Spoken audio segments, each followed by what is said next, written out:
안녕하세요. 오늘도 서연살롱을 찾아주셔서 감사합니다. 얼마 전 올림픽 경기를 보다가 느꼈어요. 뭔가에 푹 빠져 열과 성을 다하면 반드시 행운이 찾아오는구나. 그게 물리적인 보상이든 심리적인 만족감이든 말이죠. 제가 딱 그 케이스거든요. 어릴 적부터 누군가의 기댈 상황이 안 되었던 전 그림에 푹 빠져 가족이 그리울 때면 언제나 인물화를 그리곤 했죠.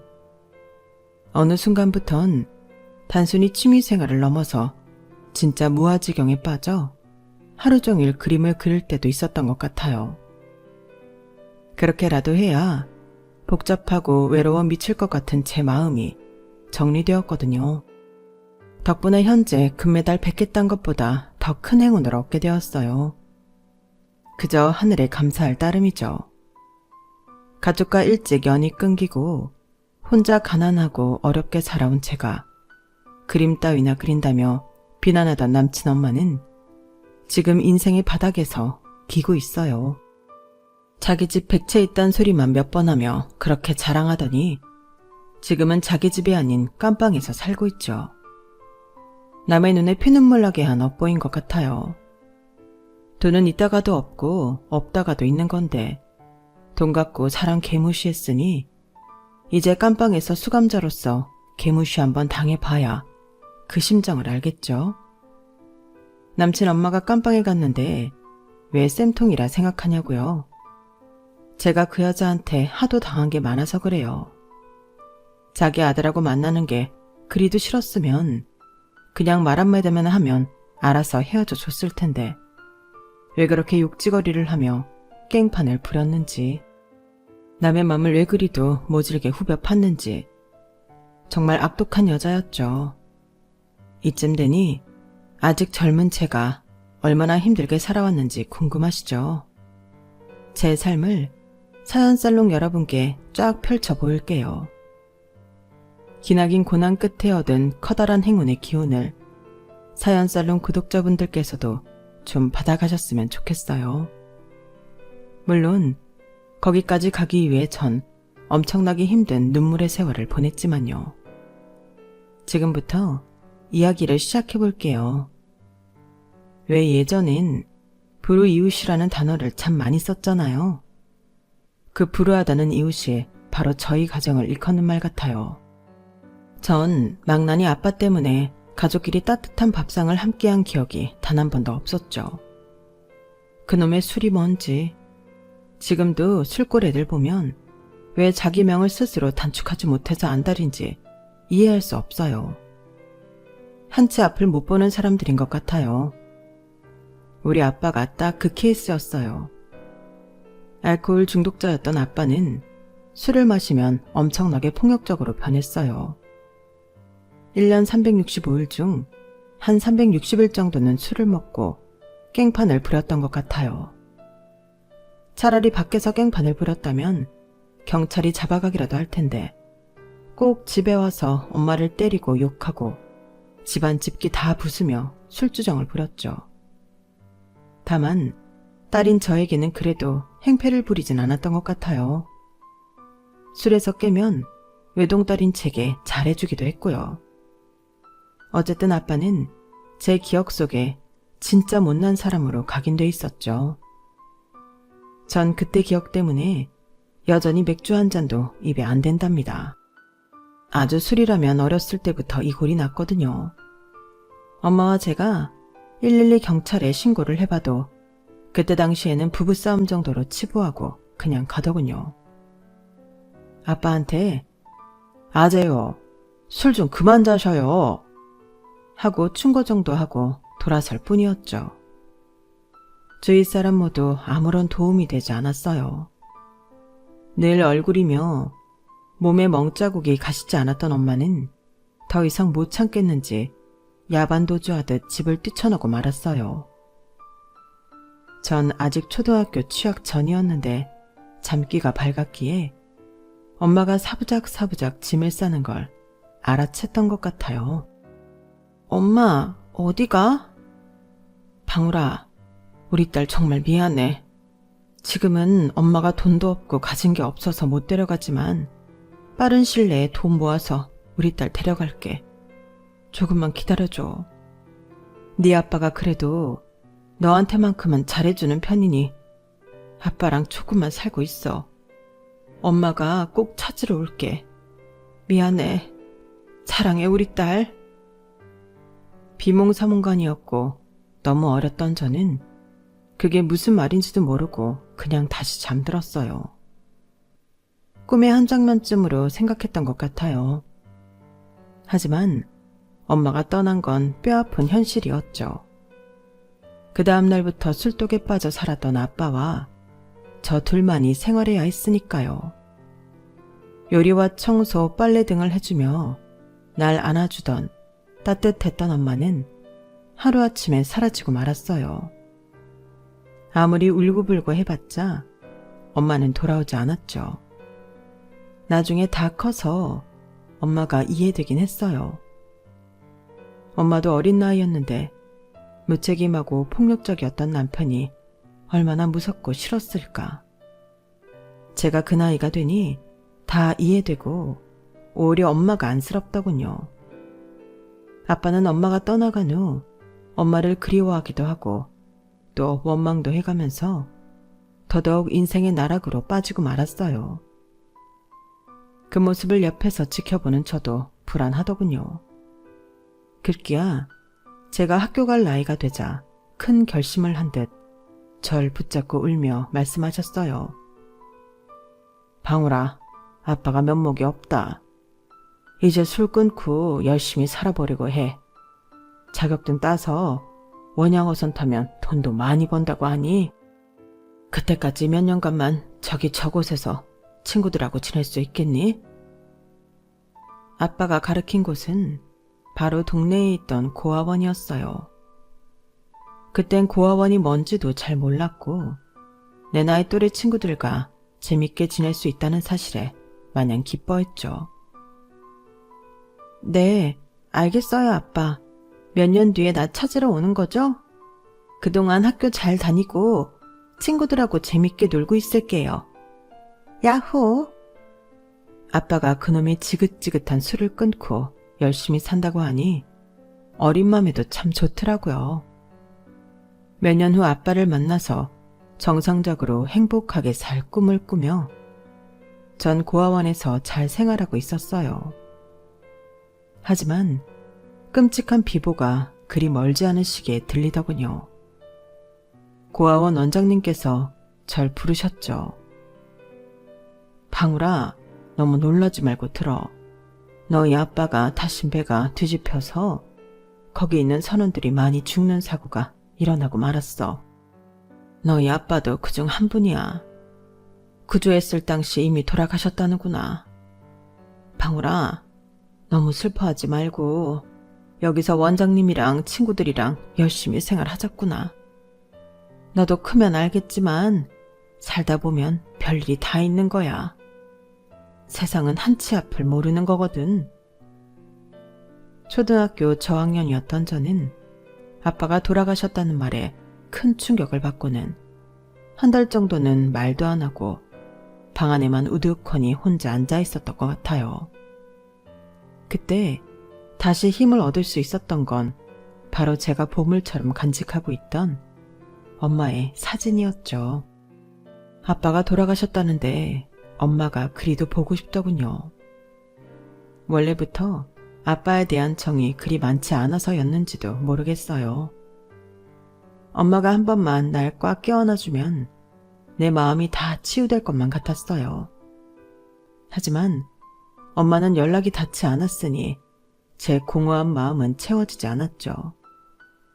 그때 방 한쪽 구석에 다 부러진 크레파스와 도화지가 보였어요. 엄마의 사진을 옆에 놓고 빈 도화지에 엄마 얼굴을 그리기 시작했죠. 그 그림을 본 고아원 원장님과 친구들이 무척 놀라더군요.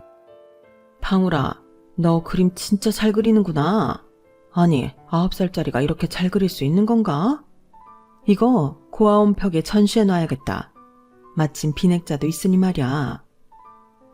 살면서 무언가 잘한다는 칭찬을 거의 처음 들어본 것 같았어요. 심장이 쿵쾅쿵쾅 뛸 정도로 묘한 기분이었죠. 그 이후로도 시간만 있으면 엄마의 모습을 화폭에 담았던 것 같아요. 엄마가 요리하는 모습, 청소하는 모습, 날 향해 미소 짓던 모습 등등 예전 기억을 끄집어내서 그렸죠. 그림 말고 제가 또 하나 흥미를 가졌던 게 있었어요. 바로 고아원 방문에 붙어있던 영어 포스터였어요. 누가 가르쳐주지도 않았는데 알파벳이며 발음 기호, 단어 철자까지 다 외우고 있자 그걸 눈여겨보고 있던 고아원 원장님께서 제게 큰 제안을 하셨어요. 방울아, 누가 가르쳐주지도 않았는데 영어를 이렇게 잘하는 걸 보니 네가 그림뿐 아니라 언어에도 소질이 있구나. 교육 쪽에 종사하는 미국인 부부가 있는데 우리나라 아이를 입양하고 싶다는구나. 미국에서 미술 교육도 받으며 큰 꿈을 펼쳐본 게 어떻겠니? 미국이요? 미국이 어디 있는데요? 차 타고 가면 얼마나 걸리는데요? 차로는 갈 수 없고 비행기 타고 슝 날아서 가야 하는 먼 곳이야. 이번에 양어머니 양아버지께서 한국으로 방문하신다고 하니 내가 널 적극적으로 소개시켜 줄게. 알았지? 전 고아원 원장님이 시키는 대로 입양하려는 미국인 부부를 보며 방긋방긋 웃었어요. 제가 아는 서툰 영어를 해보기도 했고요. 그런 제가 귀여웠는지 전 그들에 의해 선택이 되어졌고 미국으로 향하게 되었죠. 단순히 영어 포스터에 관심을 보였다는 이유만으로 입양아로 선택된 저는 처음에 꿈에 부풀어서 가게 되었죠. 하지만 제 예상과는 달리 제가 직접 봤던 미국 풍경은 공항, 집, 그리고 병원 정도였어요. 그 흔한 공원 한번 나가지 못했죠. 인자한 줄만 알았던 양부모님들은 서로 피 터지게 싸우더군요. Why? Why? 이 단어만 알아들었어요. 아마 서로 날 왜 입양했냐며 싸웠던 것 같아요. 그도 그럴 것이 제가 미국으로 건너가 병원에서 건강검진을 받아봤더니 심장에 조그만 구멍이 있다고 나왔대요. 그 사실도 나중에 한국에 돌아와서 알았죠. 어쨌든 그 조그만 구멍으로 인해 전 바로 파양되어서 다시 한국행 비행기에 몸을 실어야 했어요. 그렇게 저의 아메리칸 드림은 허무하게 끝나고 말았죠. 근데 지금 생각해보면 천만 다행인 것 같아요.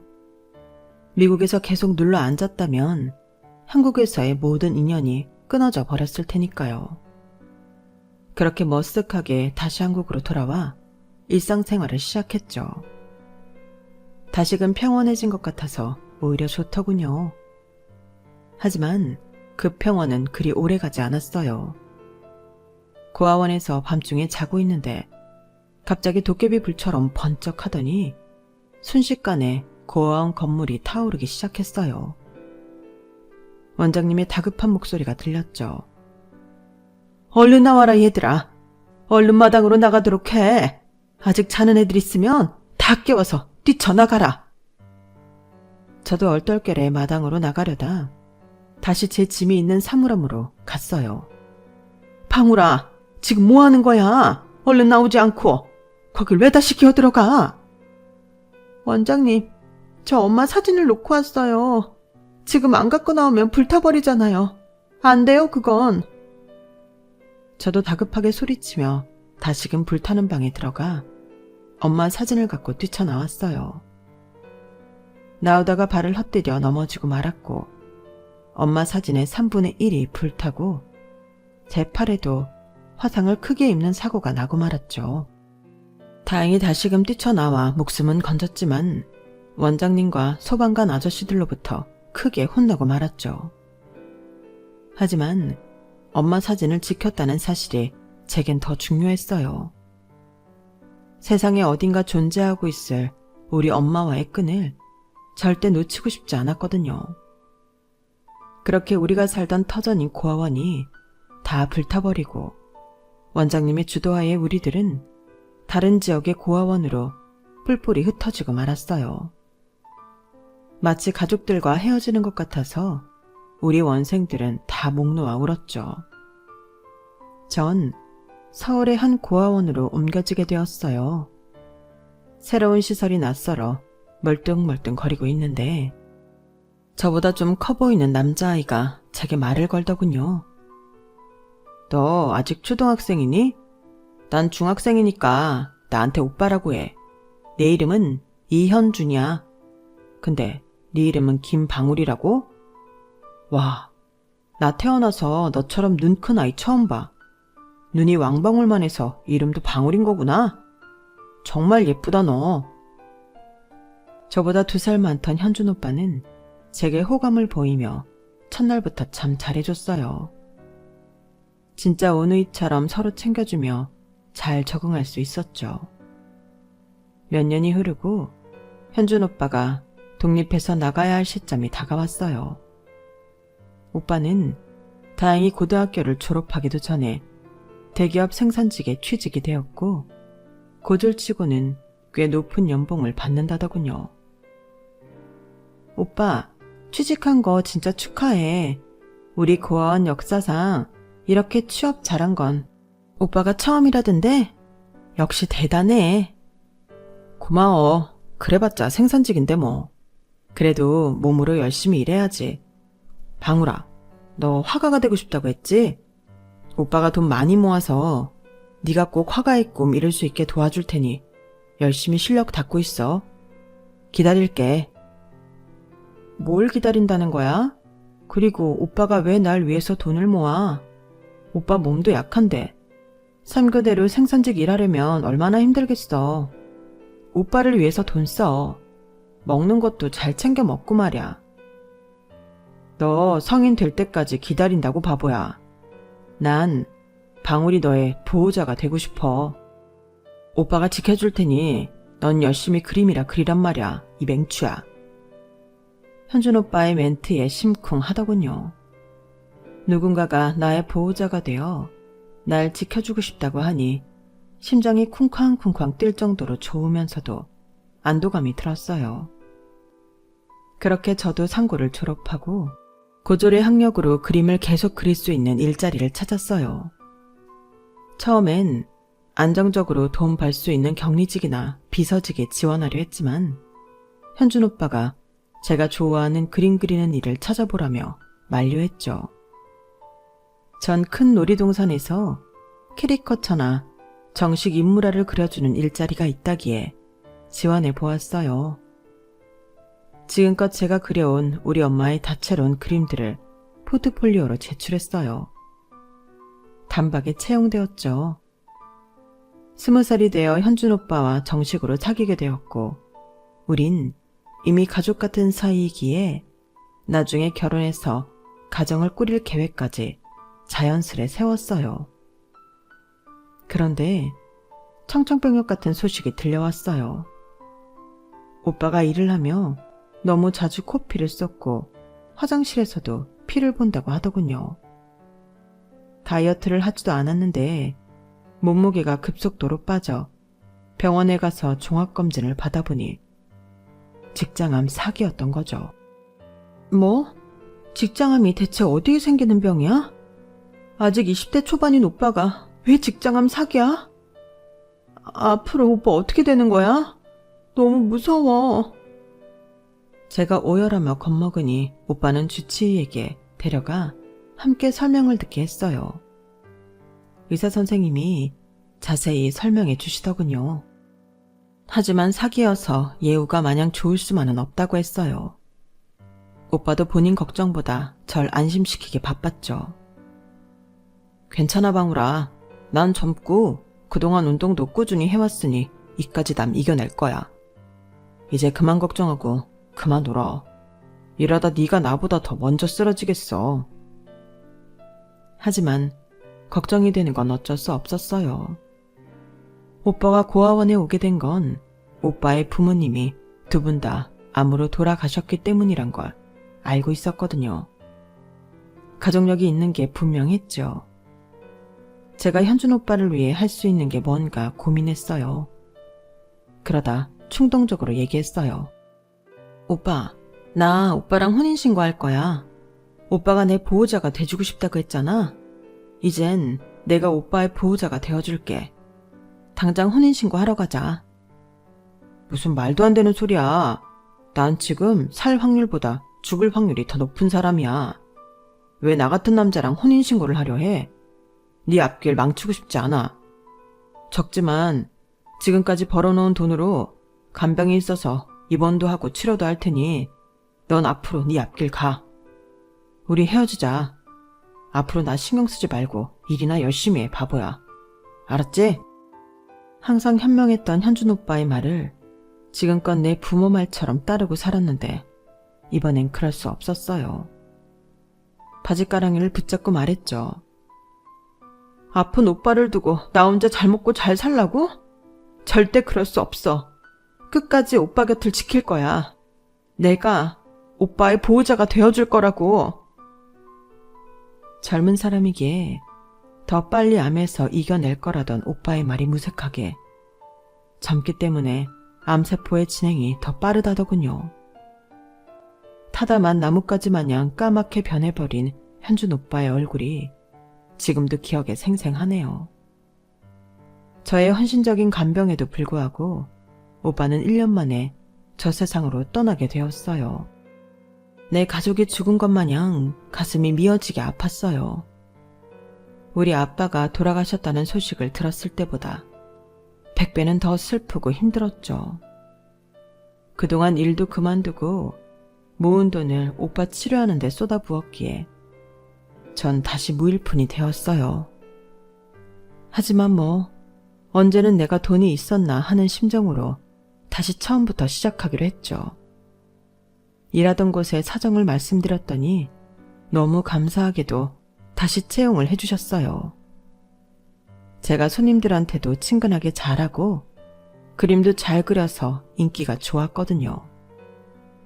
그걸 높이 사주신 거죠. 여느 날처럼 열심히 일하고 있는데 이번엔 어느 커플이 제게 캐리커처를 의뢰하더군요. 전 커플 중 특히 뾰루퉁한 표정의 여자 손님에게 립서비스를 열심히 날렸죠. 어머, 여성분 미모가 너무 아름다우시고 이목구비가 또렷하셔서 그림 그리기가 쉽네요. 근데 그 여자는 쌀쌀맞게 그지 없더라고요. 아, 시끄럽고 그림이나 똑바로 그려요. 아까 잠깐 보니 내 입술을 두꺼비 입술 마냥 그려놨던데 제대로 그리라고요. 아님 사장한테 컴플레인 걸 거니깐. 화가 났지만 옆에서 그 여자의 남친이 오히려 대신 화를 내주더군요. 야, 너 화가 선생님한테 그게 무슨 말버릇이야, 예의 없게. 넌 천상천하 유아독존이냐? 너 말고 다 밑으로 보여.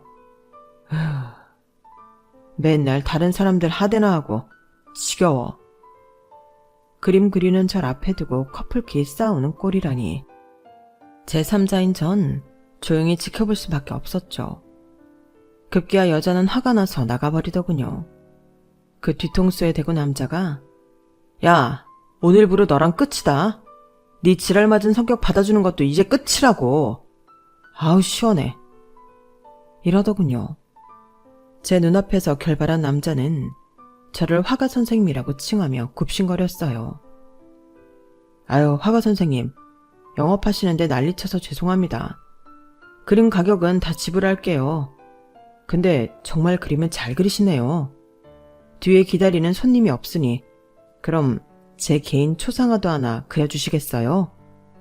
그림 2장값 다 지불할게요. 무슨 두 얼굴의 사나이도 아니고 방금 결발한 본인 여친한테는 고래고래 소리를 지르더니 저한테는 엄청나게 상냥하게 굴더군요. 돈을 지불한다니 그림을 원하는 대로 다 그려줬죠. 이럴 수가. 진짜 제 얼굴하고 똑같네요. 무슨 사진 찍은 것 같아요. 저 혹시 선생님 전화번호 좀 알 수 있을까요? 저요? 제 전화번호는 왜요? 혹시 무슨 컴플레인이라도 하시려는 건가요? 아, 아니요. 그냥 알고 싶어서요. 오늘 제가 여자친구랑 헤어지면서 너무 추태부려서 죄송해서요. 식사라도 대접하고 싶어서요. 내 남자친구가 암으로 죽은 지 얼마 되지도 않았는데 딴 남자랑 괜히 엮이고 싶지 않아서 전화번호 요청을 거절했어요. 그러니 그 남자는 정말 끈질기게 계속 찾아오더군요. 안녕하세요, 화가 선생님. 이건 제 어릴 적 사진인데 이걸 그림으로 그려주실 수 있을까요? 기념이 될 것 같아서요. 자기 어릴 적 사진, 자기 가족 사진, 별별 사진을 다 갖고 와서 그림으로 그려달라면서 비용을 지불하더군요. 10번째가 안 넘어가는 사람 없다더니 정말 한 10번쯤 찾아와서 10장의 그림을 받아가는 글을 보고 뭔가 측은한 마음도 들어서 전화번호를 알려주었죠. 그 이후로 우린 하루에 카톡과 전화 수통을 하며 급속도로 가까워졌어요. 약사인 그 남자의 이름은 김현준. 제 첫 번째 남친의 이름은 이현준이었으니 이름이 같았어요. 그래서 더욱 인연이라고 느꼈던 것 같아요. 저 혼자 혹시 암으로 떠난 현준 오빠가 하늘에서 내려준 인연이 아닐까? 라고 생각하기도 했었죠. 제가 살아온 과거를 모두 다 그에게 털어놓았고 그도 본인이 열심히 공부해서 약사 자격증을 따고 홀어머니가 어떻게 살아가시는지 등등 털어놓았죠. 남자 대 여자로 사귀게 되면서 그는 제가 놀이동산에서 캐리커처 그려주며 저의 재능을 썩히는 걸 좀 안타까워했어요. 방울아, 미술학원에서 아이들 가르치는 걸 해보면 어떨까? 잘은 모르지만 자기 실력 정도면 홍대 미대생들보다 훨씬 잘 그리는 것 같은데? 미술학원에서 강사 자리라도 얻으려면 대학교 학위가 있어야 하는데 난 고졸이니 받아주지 않을 거야. 어느 날인가 남친이 카톡으로 링크를 하나 보내더군요. 링크를 따라 들어가니 미술하는 청년들을 1년간 후원해주고 1년 후 전시회까지 열어주는 지원 사업이 있더군요. 방울아, 이거 학위 없어도 된대. 믿져야 본전이니까 포트폴리오 하나 넣어봐. 전 남친의 말대로 제가 그렸던 다양한 포트폴리오들로 지원을 해봤고 결과는 합격이었어요. 자기야, 정말 고마워. 나 1년씩이나 후원받으며 그림 그릴 수 있게 되었어. 1년 후에 전시회에 내 그림 걸고 정식 화가로 활동할 수 있대. 다 자기 덕분이야. 그렇게 오후까지 놀이동산 일을 하고 저녁부터 거의 새벽이 다 되도록 저의 주 전공인 인물화를 그렸어요. 금전적인 후원도 뒷받침되고 그림 그릴 장소까지 제공되니 더할 나위 없이 좋은 조건이었죠. 피곤한 줄도 모르고 그림에 푹 빠져 사는 나날이었어요. 물론 주말엔 남친과 맛집 찾아다니며 열심히 데이트도 했죠. 남친과 카톡과 전화통화도 여전히 많이 하면서 말이죠. 그런데 어느 날 남친이 전화를 해왔어요. 기쁜 마음으로 받았다가 웬 쌍욕폭탄을 먹었죠. 야 이년아, 네가 김방울인가 은방울인가 하는 년이냐? 아우, 내가 우리 아들하고 너 사이에 오간 카톡 수개월치를보다 눈이 빠지는 줄 알았다. 아우, 혈압이야. 카톡 내용 보아하니 너 고아원 출신에 고등학교 겨우 졸업하고 놀이동산에서 그림이나 그려주는 여자애라며. 너 내 아들이 무려 전문직 약사님이신데 그거 다 알고 접근한 거지? 내가 집에 무려 100채나 있다는 거 다 알고 먼저 선수 친 거 아니냐고. 내 인연, 너 술집 다니는 년 아냐? 남자한테 동정심 사서 꼬리 채운 수법이 장난이 아니던데. 보통 년이 아니야. 당장 우리 아들한테서 떨어지지 않으면 내가 이 세상에 발 못 붙이게 할 테니까 알아서 해. 알았냐? 재수없는 년. 일방적으로 쌍욕을 거하게 먹고 몸이 얼어붙어 버렸어요. 남친의 엄마는 욕지거리만 한 바가지 퍼붓고 전화를 끊어버리더군요. 억울하고 화가 났지만 손발이 발발 떨려서 다시 전화를 하진 않았어요. 몇 시간 후 남친에게서 다시 전화가 오더군요. 자기야, 잘 쉬고 있었어? 아휴, 난 어제 동창회에서 술을 잔뜩 먹고는 지금까지 뻗어 있었어. 잘 쉬다니? 전화 목록 한번 봐봐. 당신 엄마가 나한테 전화해서 생전 들어보지도 못한 쌍욕을 날렸어. 완전히 충격적이었다고. 자기 폰으로 우리 카톡 내용 다 본 모양이던데? 정말? 미안해 방울아. 술에 취해 자느라 아무것도 몰랐어. 우리 엄마가 그랬다면 정말 미안해. 미안할 거 없고 더 정들기 전에 우리 그만하자. 당신 엄마가 내가 자기한테서 떨어지지 않으면 날 죽일 듯 하던데? 내가 왜 그런 욕을 먹고 그런 말을 들으며 살아야 해? 내가 무슨 잘못을 했다고? 난 열심히 살아온 죄밖에 없어. 끊어! 남친의 끈질긴 구애 끝에 사귀게 되었지만 남친 엄마가 이 지경인 줄 알았다면 시작도 하지 않았을 거예요. 하지만 이번에도 남친은 몇 달간이나 끈질기게 제게 용서를 빌려군요. 심지어 제가 사는 집 문 앞에 드러눕더라고요. 나랑 다시 만나주지 않을 거면 그냥 날 밟아. 날 밟아 죽이라고. 됐어. 벌써 6개월이나 지났는데 여전히 쫓아다닐 거야? 나 말고 잘나고 예쁜 여자 많은데 대체 왜 나한테 집착하는 거야? 남친은 어린아이처럼 엉엉 울며 말했어요. 우리 딱 일주일만 같이 섬으로 도망치자. 약국에도 다 말해놨어. 그곳에서 같이 지내면서 대화를 좀 풀자고. 어? 당연히 거절했지만 남친이 그 밤에 동네가 떠나가도록 오열하는 통에 남친이 정해놓은 여행지로 여행을 떠나 대화로 잘 헤어지기로 마음먹고 떠났어요. 숙소에 도착해서 짐을 풀고 한숨 돌리고 있는데 똑똑 누군가 문을 두드리더군요. 문을 열어줬더니 웬 화장 진한 여자가 들어와서는 남친에게 앵기더군요. 오빠, 이 여자 누구야? 내가 오빠 미행까지 해야 해? 내 뱃속의 아기는 어쩔 거야? 이 아기와 날 책임져야 할 거 아냐?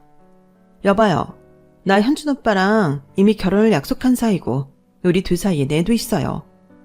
어떤 년인지 모르지만 얼른 떨어져 나가라고요. 당황한 남친이 말하더군요. 방울아, 얘는 우리 이모 딸이야. 내 사촌 동생이라고.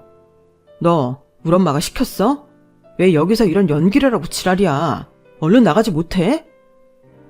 여자가 굴하지 않고 계속해서 앵기자 남친이 화가 나서는 그 여자의 뺨을 한번 짝 때리더군요.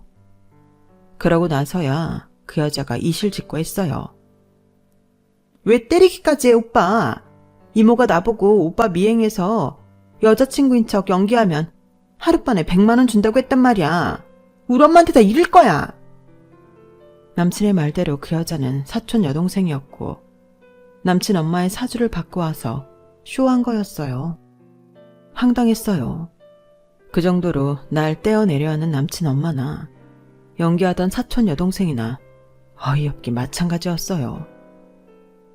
자기야, 이렇게까지 자기 엄마가 날 싫어하는데 다시 재회며 결혼이며 그게 가당키나 한 말이야? 더 이상 수고 말고 우리 지금 서울로 올라가서 마무리 짓자. 남친한테 일방적으로 이별을 구하고는 저 혼자 서울로 올라와 버렸어요. 가까스로 고속버스를 예매하고 올라오는데 차 안에서 그리도 많이 눈물이 나더군요. 별별 생각이 다 들면서 말이죠. 이 세상에서 난 이렇게 더 환영을 못 받는 존재인가? 나처럼 돈 없고 가족 없고 한 사람들은 그냥 버러지 취급밖에 못 받는구나. 엄마, 너무 보고 싶어요. 꼭 날 찾으러 온다고 했잖아요. 그 약속 왜 안 지키는 거예요? 엄마, 어디 있어요? 남친과 헤어지고 다음날 다시 일터로 나가 그림을 그리고 있는데 웬 심술궂어 보이는 아줌마가 씩씩거리며 와서는 다짜고짜 내 머리채를 쥐어잡더군요. 야 이년아, 너 아직도 내 아들과 만나는 거냐? 내 귀한 약사 아들을 니까지가 왜 힘들게 하는 거야? 우리가 집만 100채 소유한 재벌인데 너 같은 거지를 며느리로 들일 순 없다. 너 우리 집 재산 보고 덤비는 거지?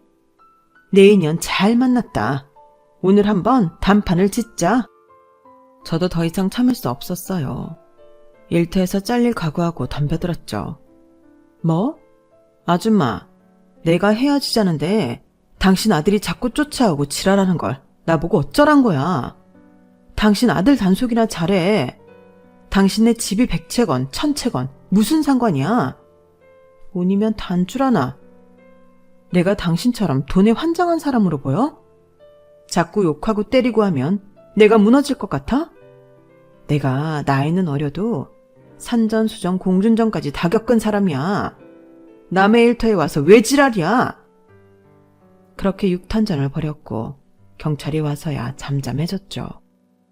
경찰은 CCTV를 보고 남친 엄마가 날 먼저 때리며 욕했다는 걸 확인했어요. 그래도 같이 치고받았으니 합의를 하라고 하더군요. 어떻게 소식을 알았는지 남친이 경찰서에 달려와서 내게 무릎을 꿇었어요.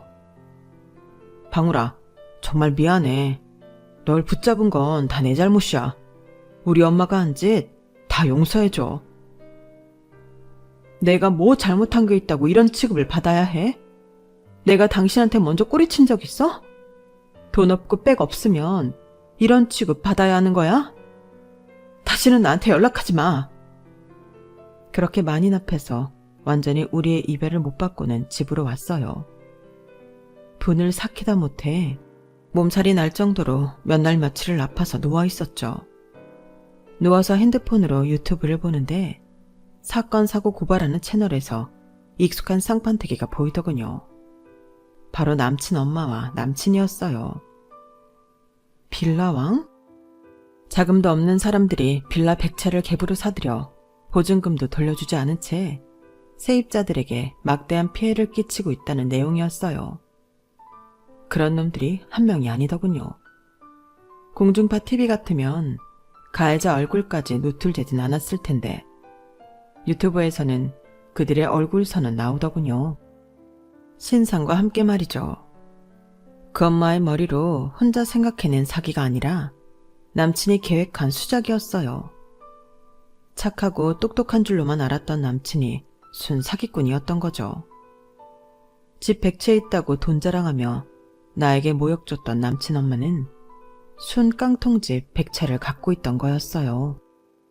그것도 돈 없는 세입자들에게 큰 피해를 끼치면서까지 말이죠. 얼마 뒤 남친에게서 연락이 오더군요. 역시나 엉엉 울면서 말이죠. 나랑 우리 엄마 어떻게 방울아? 갭 투자가 대체 뭐가 잘못이란 말이야. 난 정당하게 투자한 건데 경찰에선 우리 보고 사기꾼 모자래. 당장 잡혀가게 생겼다고. 야, 이 새끼야. 울지 말고 잘 들어. 돈 없이 하는 게 투자냐? 보증금 돌려줄 자산도 없으면서 집은 왜 그렇게 많이 사들여? 보아하니 공인중개사랑 짜고 한 것 같은데 나쁜 짓 하는 놈들은 싹 다 감옥에 가야 해. 끊어.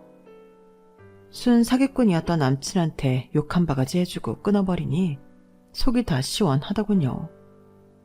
남친과 남친 엄마, 같이 짜고 속여먹은 공인중개사, 그 외의 사람들 다 콩밥을 먹게 됐다는 소식을 한참 후에 전해드릴 수 있었어요.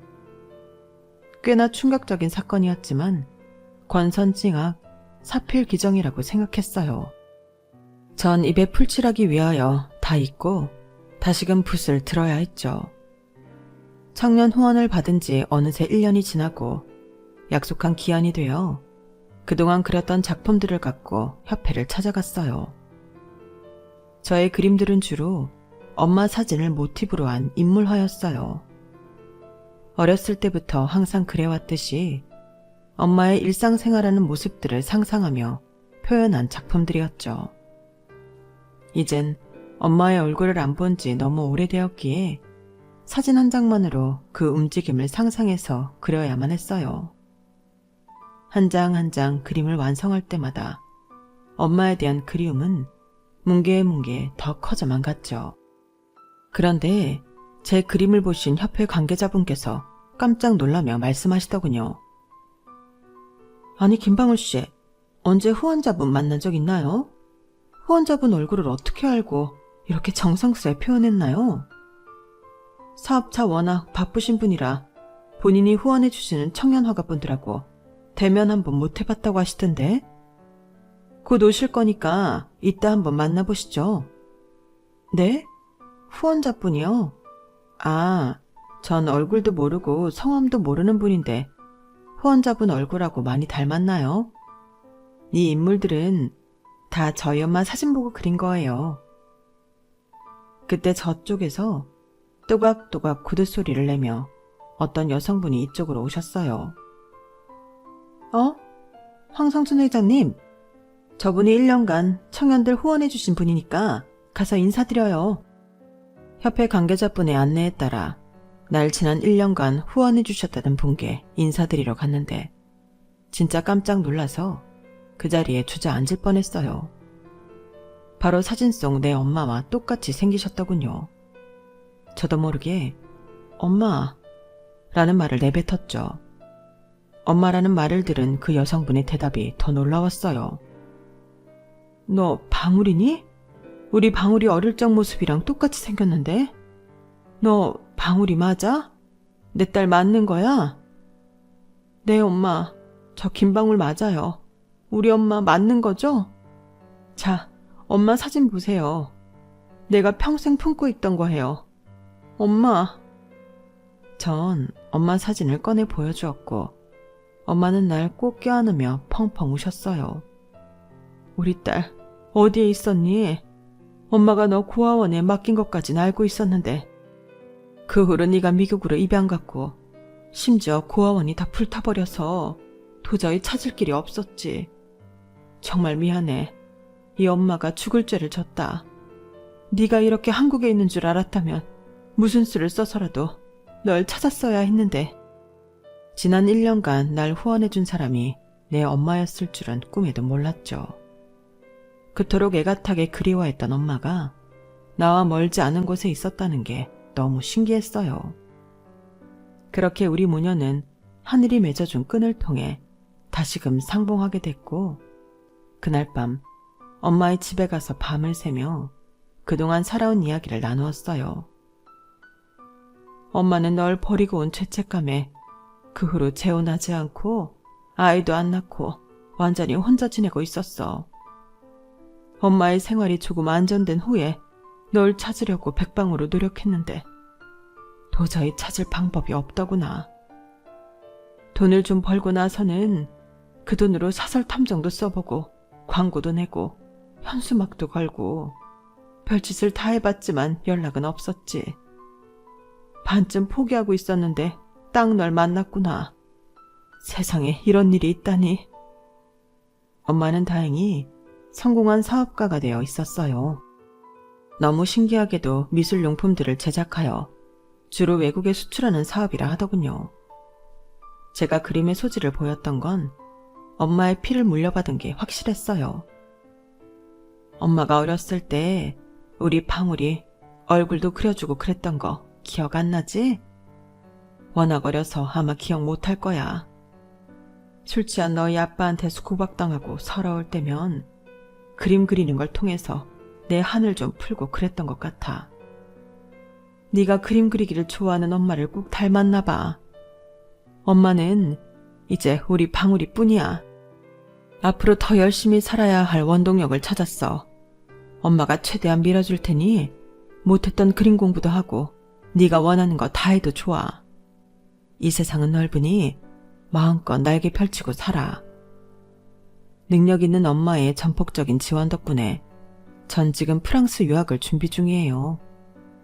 미국으로 유학 갈 생각도 해봤지만 어릴 적 심장에 작은 구멍이 있다는 이유로 난리친 미국인 양부모들이 있는 나라에 다시 가고 싶지는 않더군요. 예술의 나라 프랑스에서 마음껏 공부하며 제 예술 세계를 펼쳐보려 합니다. 사람 팔자 참 뒤웅박 팔자죠. 한치 앞을 몰라서 재밌는 게 바로 우리 인생인 것 같아요. 모든 게 다 정해져 있고 뻔히 다 알 수 있다면 얼마나 재미없고 지루하겠어요. 삶의 불확실성 속에서 소소한 행복을 찾아가는 게 현명한 선택인 것 같아요. 그러다 보면 저처럼 하늘에서 행운이 뚝 떨어질 수도 있잖아요. 제 이야기를 끝까지 경청해주신 사연살롱 여러분들께 저의 큰 행운의 기운을 드립니다. 모두들 복 받으시길 바랍니다. 여러분, 사연 댓글에 응원과 현명한 조언 부탁드려요. 좋아요와 구독은 저에게 큰 힘이 됩니다. 오늘도 좋은 일 가득하세요.